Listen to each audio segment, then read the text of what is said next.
xajaaj ibnu yuusuf ninkaa isaga ahi afartameeyadiibuu daa'if ku dhashay taariikhda hijrigu meelaha markay ahayd 55 sanuu jiray oo taariikhda hijrigu markay 590 ahayd ayuu geeriyooday 25 sanana madax buu ahaa oo reer bani umaya ayuu madax u ahaa madaxda sare markii uu daa'if ka yimi xaggaa shaam buu tegayoo booliskiibuu ku biiray dadkuna markay wax qabtaan baa la arkaa dhaqdhaqaaqooda markaa madaxdii reer bani umaya waxay arkeen nin kulkulul oo dhaqdhaqaaq badan oo dhiig diiran inuu yahay aad baa loo soo dhoweeyey kolba meelaa loo dhiibay xijaas buu madax ka noqday ciraaq buu madax ka noqday meelo badan buu isku darsaday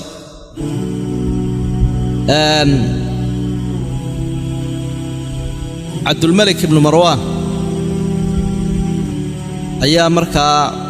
uu madax u ahaa badha saafkiisii buu ahaa laba meelood oo uu ka damqanayo dhibaata kaga furnayd cabdulmalik xajaaj buu u adeegsaday labadaa meeloodna ceeb baa ka raacday isna wuu isku canaantay markii dambe meeli waxa weeye makatal mukarrama magaalada maka iyo xijaas waxa ka madax ahaa asxaabigii cabdulaahi ibnu subayr ibnu cawaam loodhanay ee asmaa bintu abibakar ay ayeeyada u ahay ee subayr ibnu cawaan uu dhalay macnaa asmaa bintu abibakar baa hooyadii ahayd abubakar baa awoow ahaa baan u jeedaa nin qaaliyahoo saxaabiyo mujaahida buu ahaa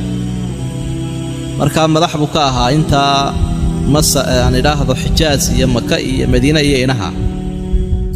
arrinkiisii markii uu cabdilmalik ku yara kalgashay ee isna meel gooniya uu magacawday xajaaj buu adeegsaday xajaajna reer makana hilifuhu u qaaday oo waa laayay kacbadana qaybuu dumiyey cabdilaahi ibnu subayrna wuu dilay maka albaabkeedana uu ka soo laalaadiyey maydkiisii hooyadii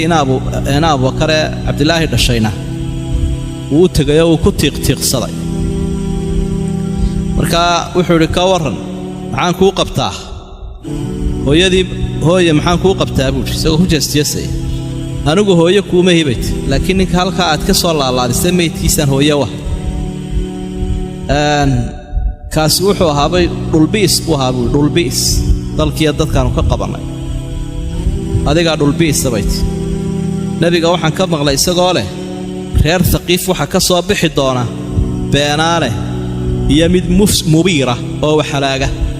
beelaanii waannu aragno ninka mukhtaar la odhan jiray buu ahaa ee nebinimada sheegtay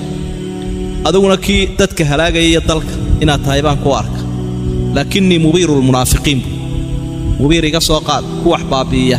munaafiqiintan baabi'iyaa buu sida inankaagoo kale ninkaa isaga ah xajaaj binu yuusuf la yidhaahdo arrinta kale ee dhibka ah ee uu geystay waa dhacdadan